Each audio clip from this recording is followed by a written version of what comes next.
Hello and namaste, guys. I am Dr. Anushruti and I'm back with an amazing episode. You have seen we are just love, we have this love to talk about physiotherapy, physical therapy, physiotherapists. But what does it take to be a good physical therapist? What does it take to be a professional physical therapist? And once you become a professional physical therapist, what does it take to actually act professionally, to actually work professionally, and to actually earn professionally? So, to clear all these doubts and answer all these questions, I have someone very special with me today. Today on board, I have Dr. Ray Gorman, who is a physical therapist and helps coaches and rehab professionals get their back by building a badass remote program session. Well, why are we waiting for? Let's just directly speak to him. Hello, Dr. Ray. How are you? Anushruti, how you doing? Great to meet you and great to be on your podcast. Thanks for having me. Thank you so much. Well, once you are here, how would I miss this chance to ask one simple question, but yet very important? What does it take to become a professional physical therapist? Like, whom do you consider as a professional physical therapist? What are the attributes that makes a rehab professional actually professional? Yeah, I kind of think professionalism happens on a spectrum with these traits of skills that we acquire over time. So my background really kind of started in customer service, and I learned a lot, being from Las Vegas, Nevada, and working in hotels and understanding what customer service was. And then over time, I acquired this skill set of strength and conditioning when I was in college, and really started to lean into that, and always knew that I wanted to bring that into my career as a physical therapist. So there was kind of my next skill set. And then I went to PT school and I learned the clinical skill set. And I think what kind of happens is we get stuck with learning all of the hard skills, right? Like, how do I write a program? How do I use a technique? How do I, go through research? But what really will elevate any professional is the mastery of the soft skills. So, how do I connect with my client? How do I get them to buy into the process? How do I get them to understand that setbacks are going to happen? And ultimately, how do I deliver that with confidence in my process as a physical therapist and as a professional that allows them to lean on me as a guide in the process and not a decision maker? I think that's really huge. Absolutely. And what do you think is that one thing the rehab industry is actually lacking, or something that you would want the rehab industry to improve in terms of a doctor, in terms of a physical therapist? Yeah, I think that the one thing that it's lacking is more efficient ways to manage clients, which allows a therapist, a physio, to not experience burnout. I think we have a really high rate of burnout in the profession because we want to help people. And so we have a really hard time saying no.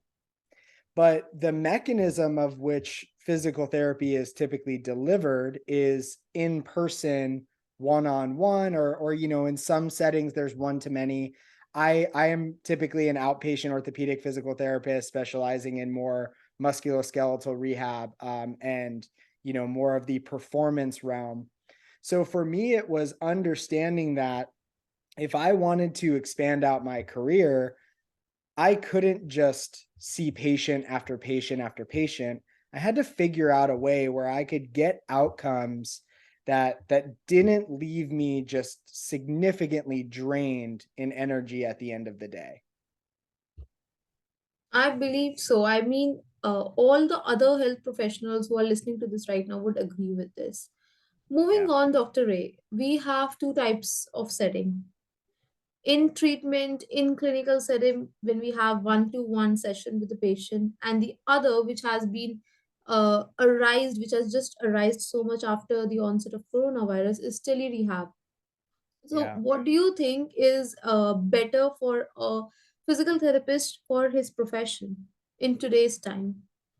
Yeah, so the process that I teach actually isn't a tele-rehab process. It is a programming process where we're actually writing a strength and conditioning program that I call a prescriptive exercise program alongside the plan with the client. So the difference being that when I'm doing a tele-rehab session or a telehealth session, I still have to directly trade my time for my interaction with you, right? It would be a setting kind of like this where I'm saying, "Hey doc, what's going on with you? How can I help?" Versus we have this conversation, and instead of meeting again, I'm just able to deliver you workouts that you're able to do on your own because you have this level of independence. You have this level of a training IQ, a training knowledge where I don't really need to be in person or be directly supervising you. And the only reason why we're typically doing that is because that's how we get paid. So for me and the model that I teach, it's not about which one is better necessarily for the professional. It's which one is the most appropriate for the client. I don't want to put somebody on a virtual program or a virtual plan where there's a low likelihood of success that they're going to get the outcome that I think. So that person, I may recommend all of our sessions be in person until I teach you the skills necessary to be independent and autonomous. Absolutely. I mean, that would be in vain if we just start off with a tele-rehab session and the patient has no idea what is going on. Correct. Moving Correct. on, we have heard about marketing, digital marketing. So, how much do you feel like marketing plays a role in making a physical therapist famous or reachable to his target audience or target patient? How does marketing plays a role, or is it just about having to set up a clinic and then just wait for the patients? What would you suggest for it? Yeah, it is definitely not just set up a clinic and wait for patients. I think that that is what a lot of people think, right? And I was just having this conversation with one of my clients yesterday where, opening a business or opening a clinic doesn't entitle you to patrons. It doesn't entitle you to clients. You have to go out and earn that client. You have to earn their trust. You have to get them to know you. You have to get them to like you, and then you have to get them to trust you. So I don't know much about becoming famous, but I do know that to acquire clients, I need to know exactly who the person is. What are the things that they're experiencing? What are the feelings and emotions that they're experiencing around that thing?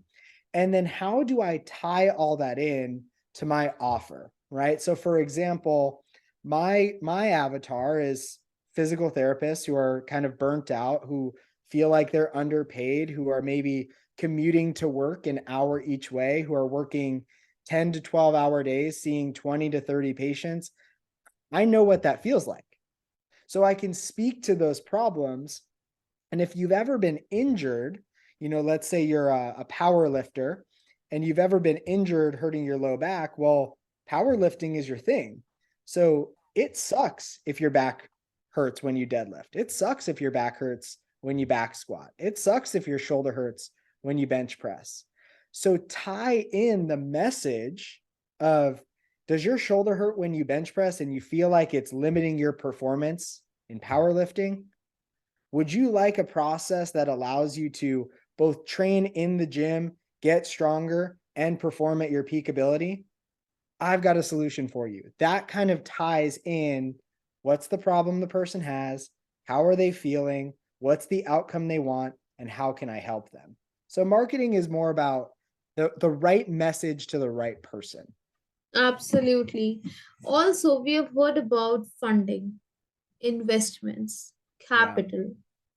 like the young physios, the physios who are listening to us right now, watching this episode through various platforms from various parts of the world, aspiring doctors in the rehab profession, what they struggle at is funding, Mhm. capital. We do have a lot of physical therapists who have just like mind-blowing skills, great knowledge, but what they lack is funding. So Yeah. how does your company or you help them out in this, and also what would be your suggestion to them? Yeah, we can create a strategy for whatever your financial capital limitation is. My first clinic that I started actually had almost no overhead, right? I had pitched myself to a gym and said, look, like all I need is some space where you're not going to be working. I will help your members to make sure that if they get hurt or if they have nagging aches and pains with training, I will help and make sure that we can create a plan that keeps them doing your gym's programming so that they don't quit. So the payment for me was actually being a value add to the facility. My capital investment was my business licensing, my insurance, right? Like just general malpractice insurance, and a $50 treatment table that I bought from a colleague of mine who no longer used it. So what I think a lot of people do is they're in PT school, they're in chiropractic school, and their school makes them do a business plan, right? And the business plan is built around what they know the rehab experience to be like, which is typically your general outpatient facility, which can take upwards of $200,000 in capital to get started, right? So you've got all this equipment, you've got 5 6 tables, you need to make payroll, you've got to pay 3,500 to 5 grand in rent. And that could be the case if that's the kind of clinic that you want to run. But for a lot of people, it's like find a gym or facility that already has the things that you need, make a deal with them, and maybe your rent is $300 to $500 a month. That's such, I believe everyone is going to share this piece specifically from this Yeah. episode to let them know that, bro, you do not need to worry about funding. You still have a lot of ways to start ahead with. Well, Yes. I would really like to know personally as well how, what is your way of helping out with the clients you have? The topic, the theme today's topic, that helping professionals become professional, let them earn freely, have the freedom of earning. So, how do you make this happen? Like, I really want to know about this system. Yeah, so the model that I teach is called the retention programming model, and it is meant to diversify the client management process between an in-person management model and a digital management model. And the big difference is, in person, the conversation is happening synchronously. So there's direct feedback, we're making changes and tweaks. When we go to the digital route, which is something that I call a prescriptive exercise program, the only difference is the communication is happening asynchronously. So you're leaving some feedback, and then I'm going in at a later time. I'm deciphering that feedback and making a change for the next week or for the next 2 weeks, whatever my programming block is. So, one of the things that I've noticed in the industry is there's a lot of people helping cash PTs or cash, chiropractors or personal trainers, coaches with the business side, but they're not giving them any client management model. And so oftentimes when people come to me, they're like, I don't know how to make my experience repeatable. I don't know how to make sure that my outcomes, are consistent. And what I find is they just don't have a system of management. So I'm kind of coming into this saying, well, look, let me give you this all in one that includes, how do you structure your assessment to stand out from traditional physical therapy? How do you work your assessment into the program that's going to be online so it doesn't take you an hour to do it per week? It takes you 10 minutes. How do you pitch to the client? How do you propose or recommend the plan of care in a way that there's a likelihood that they say yes to paying you cash instead of using their insurance? How do you then transition them when they're done with their in-person care to beyond and get them back to sport, and then ultimately maybe continue programming for them, for 9 months to a year if that's what the client needs? Absolutely, I agree with this. And most importantly, it is once you have studied so hard, so much for such a long period of time, and then when you do not earn with the freedom of earning, I believe it's the most heart wrenching thing. But thanks to people like you, Dr. Ray, that we still have this hope for the aspiring doctors, the future physical therapists to have the freedom of earning. Moving on, last but not the least, Dr. Ray, what would be your biggest piece of advice to the young doctors who are really struggling really hard to have this freedom of earning and to become professional in this line? Yeah, the risk isn't as scary as you think. So if you're going to go earn for somebody else, there's a good chance that that person is making 3 to 4, maybe even 5x what you are being paid. So the quickest conversion is by saying, well, look, if all I need to do, if I have this skill set that is literally worth 5x what I'm being paid, all I need to do is figure out how to sell and how to market, how to attract clients, how to connect with them, and how to ask for, hey, are you ready to work together at the right time? You already learned how to do the skill of physical therapy, treatment, strength and conditioning, programming, whatever that is. You're capable of learning other skills. You just need to be willing to be uncomfortable. And I think a lot of people are generally uncomfortable when we start to ask for money or when you start to put yourself online, but you'll get over that, right? Just like you were uncomfortable when you started working with your first patient, when you did your first practical, when you walked into PT school on the first day.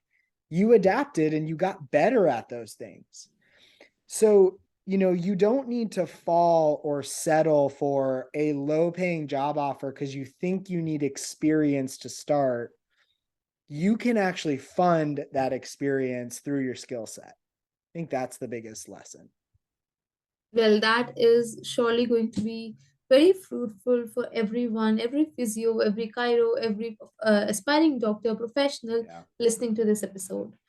Well, with this, we have come to an end of today's episode. Thank you so much, Dr. Ray, for taking out time from your schedule and speak to my audience. I really hope you enjoyed it, and I am looking forward to work with you once again. And I believe that everyone, every physio, every other doctor is surely going to get connect with you and take your advice and suggestion for their work. Thank you so much once again, Dr. Ray. Yes. Dr. Anushruti, thank you for having me. Appreciate it. Thank you so much. Well, with this is your reminder to straighten your back, have a glass of water, and move. And also take care of your throat because today's episode was me having a bad throat. So take care, guys. We'll see you in the next episode. Till then, goodbye. Take care.